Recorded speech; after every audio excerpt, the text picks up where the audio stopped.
Hello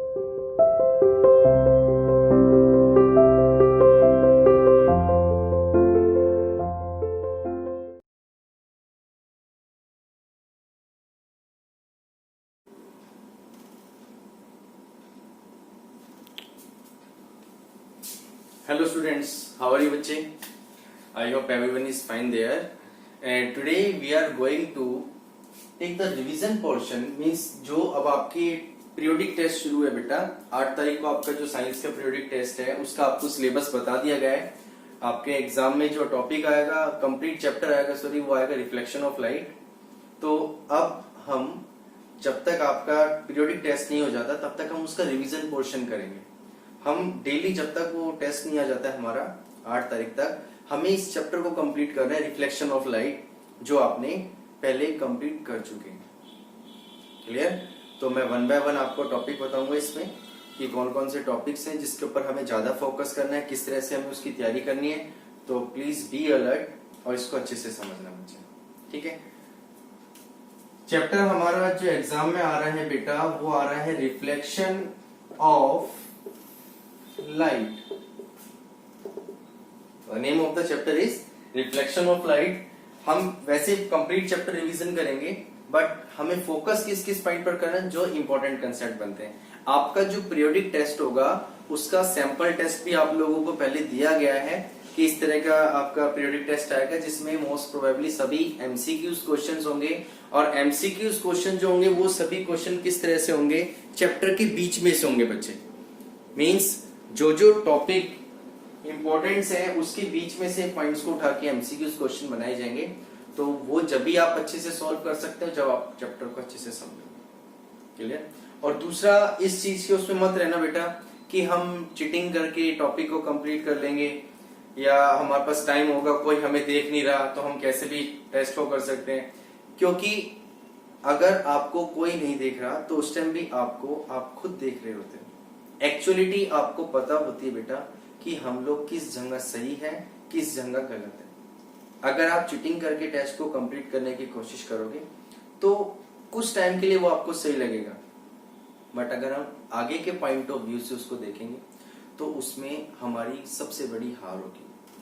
क्योंकि जब हम क्लास टेस्ट को फेस नहीं कर पा रहे, उसको भी हम चीटिंग करके कर रहे हैं, तो सोचो आपके आगे बोर्ड के एग्जाम है बच्चे, उसको कैसे फेस करोगे। क्योंकि हम कभी भी सीधी मंजिल तक नहीं पहुंच सकते, हमें स्टेप बाय स्टेप उसके ऊपर कदम रखना पड़ता है। जब तक आप स्टेप बाय स्टेप ऊपर नहीं चढ़ोगे तब तक आप ऊपर नहीं पहुंच पाओगे। अगर आप ये सोचोगे कि हम सीधा ऊपर पहुंच जाए या ऊपर चले जाए तो उसमें आपका लॉस है, ऐसा नहीं हो सकता। Is it clear?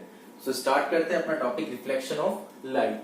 What is the meaning of reflection of light? And the reflection of light is the bouncing back of light when it strike on a smooth surface.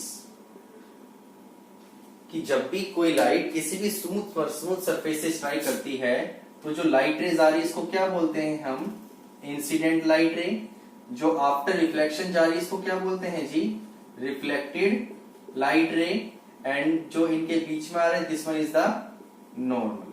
Perpendicular light line falls on the reflecting surface is normal. अब ये आपको लगता है वो simple सा है, इसी में से क्वेश्चंस पूछे जा सकते हैं। जो बेसिक डेफिनेशन है वो मैंने आपको अभी नहीं बताई है, मैं पहले हम रिफ्लेक्शन ऑफ लाइट का कंसेप्ट यूज कर रहा हूं। यहाँ पर देखो, एंगल ऑफ इंसिडेंस क्या होता है? इंसिडेंट रे एंड नॉर्मल के बीच में जो एंगल बनता है इसको बोलते हैं angle of incidence. Reflected ray and normal के बीच में जो एंगल बनते हैं इसको बोलते हैं एंगल ऑफ रिफ्लेक्शन। क्या बोलेंगे जी?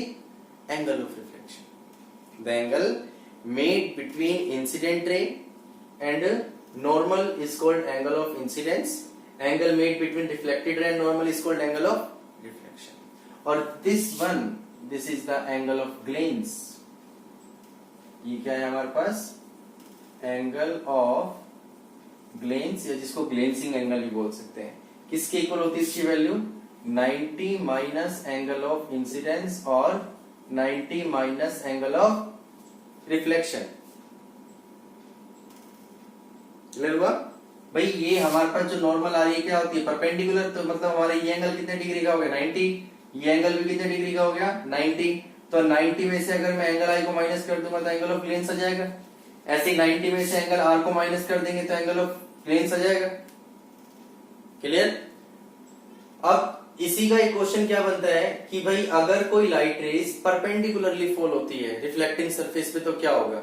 जैसे ये हमारे पास रिफ्लेक्टिंग सरफेस है, इस पर कोई भी लाइट रेज अगर परपेंडिकुलरली फॉल हो रही है, falls perpendicular on the reflecting surface, then it will reflect back along the same path. तो वो उसी पाथ में क्या होगी बच्चे, वापिस चली जाएगी। इस कंडीशन के अंदर एंगल आई और एंगल आर कितना हो जाएगा जी, 0 डिग्री। क्योंकि भाई नॉर्मल भी यही है, इंसिडेंस भी यही, रिफ्लेक्टेड भी यही है, इन्हीं के बीच में एंगल बन रहा है, तो कितना आ गया हमारे पास एंगल 0। तो अगर आपसे कोई पूछ ले डायरेक्टली कि अगर कोई भी लाइट रेज हम परपेंडिकुलरली फॉल करवा रहे हैं किसी भी रिफ्लेक्टिंग सरफेस पे या मिरर पे, तो angle of incidence and angle of reflection की वैल्यू क्या होगी, it should always equal to 0 degree. Clear. अब इसके बाद अगर हम कंसेप्ट यूज करें यहां पर laws of reflection of light, तो कितने लॉज हैं जी, 2 लॉज हैं। फर्स्ट क्या है, incident ray, reflected ray and normal all are lie at the same point in the same plane. Then incident ray, reflected ray and normal at the point of incidence, point of incidence मतलब जिस point पर incident ray fall हो रही है, lie on the same plane, एक ही plane के अंदर लाई करती है। दूसरा एंगल आई जो होता है बच्चे, ये हमेशा एंगल आर के इक्वल होता है।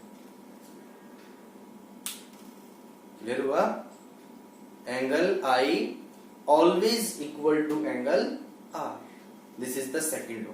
अब अगर आपसे यहां पर पूछ लिया जाए कि जो भाई ये laws of reflection of light है, ये किस किस टाइप के मिरर को फॉलो करते हैं, मतलब कौन कौन से टाइप के मिरर लॉज ऑफ रिफ्लेक्शन को फॉलो करते हैं। प्लेन, स्फेरिकल, ये स्फेरिकल के टाइप आपको बताते हैं, convex, concave, plano convex, plano concave. तो किस तरह के मिरर्स जो है वो लॉ ऑफ रिफ्लेक्शन को फॉलो करते हैं, तो आप क्या लिखोगे, all types of mirrors, all type of mirrors always follow the laws of reflection of light. जितने भी ये 2 लॉज बताए गए हैं, सभी तरह के मिरर इन दोनों लॉज को फॉलो करते हैं, चाहे वो कोई सा भी रिफ्लेक्शन हो, हमेशा ये लॉ फॉलो होंगे। Is it clear. अब मैं थोड़ा सा स्टार्टिंग का चैप्टर आपको डिस्कस करता हूं। यहाँ पर जैसे पॉइंट आता है, इसमें फर्स्ट टर्म आती है कि भाई लाइट होती क्या है, it is the form of energy by which we can see an object. या दूसरा अगर हमसे पूछ रहे कि भाई कितने मीडियम क्या होता है या वेव्स क्या होती है, तो लाइट जो होती है वो हमेशा एक इलेक्ट्रोमैग्नेटिक वेव होती है, because it does not require any material medium for their propagation. कि लाइट वैक्यूम में भी ट्रेवल कर सकती है और मीडियम में भी ट्रेवल कर सकती है, मींस इसको किसी भी तरह के मेटीरियल मीडियम की रिक्वायरमेंट नहीं होती है। That's why light ray is known as electromagnetic wave. और दोनों नेचर शो करती है, वेव नेचर भी शो करती है और पार्टिकल नेचर भी शो करती है। Is it clear. अब अगर हम बात करें इसके अंदर मीडियम की, जैसे एक होता है ट्रांसपेरेंट, एक ट्रांसलूसेंट और एक होता है ओपेक। तो ट्रांसपेरेंट तो कौन सा होता है, ट्रांसपेरेंट हम उसको बोलते हैं जिसमें से लाइट रेज कंप्लीटली पास हो जाती है। The medium through which light completely pass is called transparent medium. The medium through which light partially pass, means यहां से जा रही थोड़ी सी लाइट इसमें से पास हो रही है, उसको क्या बोलेंगे हम, ट्रांसलूसेंट। ट्रांसपेरेंट तो आपको सिंपल पता, वाटर है या कोई ट्रांसपेरेंट हमारे पास पॉलिथीन है, उसके आर पर हम देख रहे हैं इजीली, वो ट्रांसपेरेंट होता है। ट्रांसलूसेंट जिसमें से लाइट आ रही है but we are unable to see, हम उसके क्रॉस नहीं देख सकते वहां पर क्या है। जैसे अगर हम एग्जांपल दें सोप सॉल्यूशन, या आपने देखा हो कई ग्लास ऐसे होते हैं, मतलब जो डोर होते हैं कांच के, तो वो ऐसे होते हैं कि हम उसमें आर पार नहीं देख सकते, बट वहां पर अगर अंदर लाइट जस रही है तो हमें उसकी रोशनी बाहर आ रही है सारी। शेडेड ग्लास जिसको आप बोल सकते हैं, दैट इज द ट्रांसलूसेंट। और तीसरा क्या है बच्चे, ओपेक, जिसमें से लाइट रेज बिल्कुल भी ट्रेवल नहीं कर सकती, पास नहीं हो सकती, उसको क्या बोलते हैं, opaque material, just like the board, just like the wall. तो जो रिफ्लेक्शन ऑफ लाइट होता है वो हमेशा ओपेक सरफेस के ऊपर होता है बच्चे। क्लियर। अब इसी के अंदर 2 और ऑब्जेक्ट्स होते हैं, जैसे एक होता है ल्यूमिनस ऑब्जेक्ट और एक नॉन ल्यूमिनस। कौन कौन से? ल्यूमिनस और दूसरा क्या बताया मैंने आपको? Non luminous object. तो ल्यूमिनस ऑब्जेक्ट हम किसको बोलते हैं? जिस ऑब्जेक्ट में से खुद की लाइट इमिट होती है, the object which emit their own light, उसको बोलते हैं ल्यूमिनस ऑब्जेक्ट। जैसे candle, bulb, tube light, sun, star, these are the luminous object। Star भी एक luminous object है because they emit their own light। और इसके just opposite which don't emit their own light is the non-luminous object। board, wall, chair, book, table, all these objects are non-luminous because we can see these objects only when the light from the source fall on these objects। हम सिर्फ इन objects को तभी देख सकते हैं जब किसी source पे से लाइट इनके ऊपर फॉल हो रही है, तभी हम इनको देख सकते हैं। दूसरा, अगर हम बात करें नेचुरल नॉन ल्यूमिनस ऑब्जेक्ट की, तो वो है बच्चे moon. Moon is the natural non luminous object, क्योंकि जो मून है उसकी खुद की लाइट नहीं होती है, वो सनलाइट को रिफ्लेक्ट करता है। क्लियर हुआ? तो ये बेसिक टर्म्स थे इसकी चैप्टर की, जो स्टार्टिंग के अंदर हम डिस्कस करते हैं। अब इसी के अंदर आता है हमारा जो रिफ्लेक्शन हमने पढ़ा है, इसी में आता है बच्चे टाइप्स ऑफ रिफ्लेक्शन, कि कितने टाइप के रिफ्लेक्शन होते हैं। तो there are two types of reflection. एक होता है रेगुलर रिफ्लेक्शन और एक कैसा होता है जी? Irregular reflection. एक क्या है? रेगुलर और दूसरा इर्रेगुलर रिफ्लेक्शन। तो अगर हम पहले रेगुलर रिफ्लेक्शन की बात करें तो it take place on the smooth surface if the parallel beam of incident light rays are reflected in the same direction, then reflection is called regular reflection. Means जो incident light rays है वो भी एक दूसरे के parallel है, reflected light rays है ये भी एक दूसरे के पैरेलल है, तो इसको बोलते हैं हम रेगुलर रिफ्लेक्शन। क्लियर हुआ? और इस रिफ्लेक्शन के थ्रू जो इमेज ऑब्टेन होती है वो बिल्कुल ब्राइट शार्प इमेज ऑब्टेन होती है हमेशा। By this reflection we always obtain a bright image, sharp image. जैसे अगर आप किसी भी मिरर के सामने खड़े हैं, ड्रेसिंग टेबल में अगर मिरर जो है हम अगर उसके सामने खड़े हैं, तो जो हमारी इमेज बन रही है, मीन्स जो रिफ्लेक्शन हो रहा है वो एक रेगुलर रिफ्लेक्शन है और हमें हमारी बॉडी की बिल्कुल शार्प इमेज ऑब्टेन हो रही है। This is the case of regular reflection. That's why it always take place on the smooth surface. और इसके जस्ट अपोजिट इर्रेगुलर रिफ्लेक्शन, ये इसका दूसरा नाम होता है डिफ्यूज रिफ्लेक्शन। डिफ्यूज रिफ्लेक्शन के केस में ये रफ सरफेस पे होता है, तो if the parallel beam of incident light rays are reflected in different direction, then it is known as diffuse reflection. देखिए जी, जो इंसिडेंट लाइट रेज है तो तीनों एक दूसरे के क्या है? पैरेलल।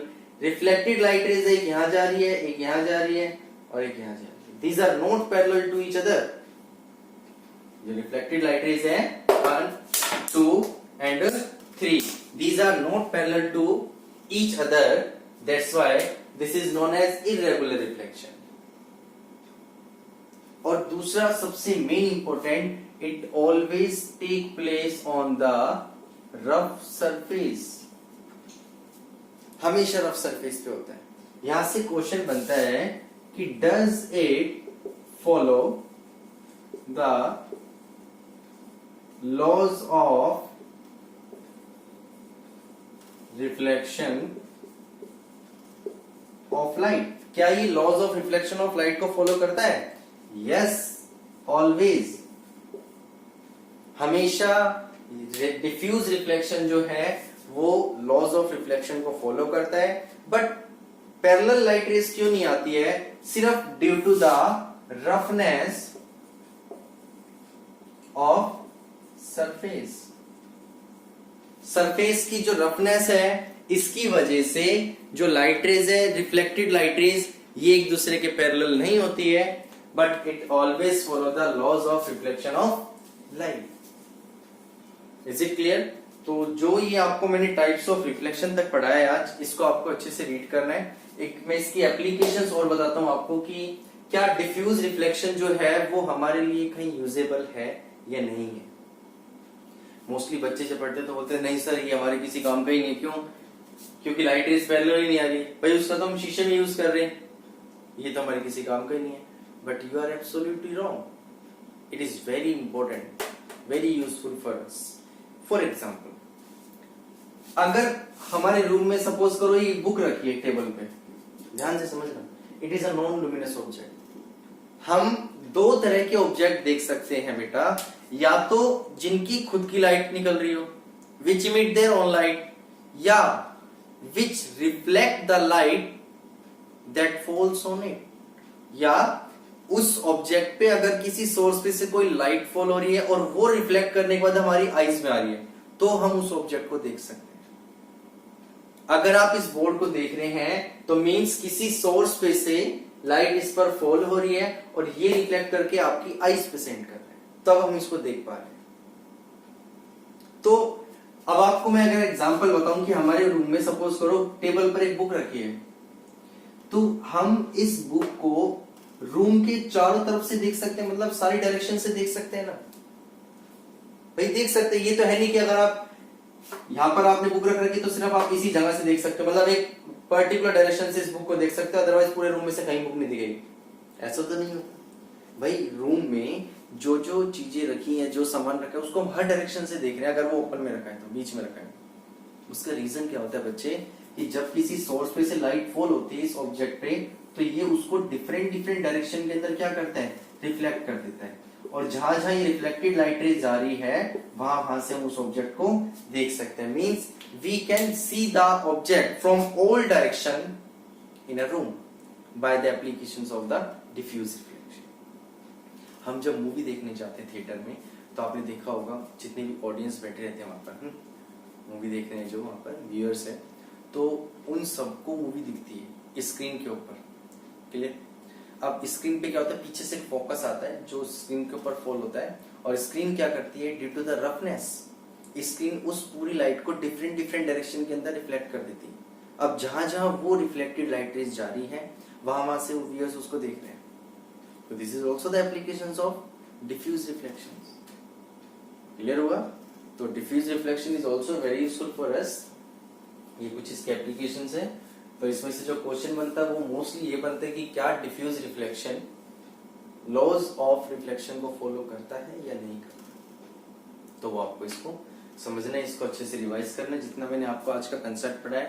बाकी जो नेक्स्ट क्लास है उसमें हम इसका नेक्स्ट टॉपिक पढ़ेंगे कि एग्जाम तक जो पीरियोडिक टेस्ट है वहां तक हम इसका कंप्लीटली रिवीजन करेंगे। जिस बच्चे का बाय मिस्टेक या बाय चांस कोई चैप्टर या कोई टॉपिक छूट गया हो तो हम इसके अंदर कवर कर लेंगे। Is it clear? So thank you बच्चे, God bless you, stay home, stay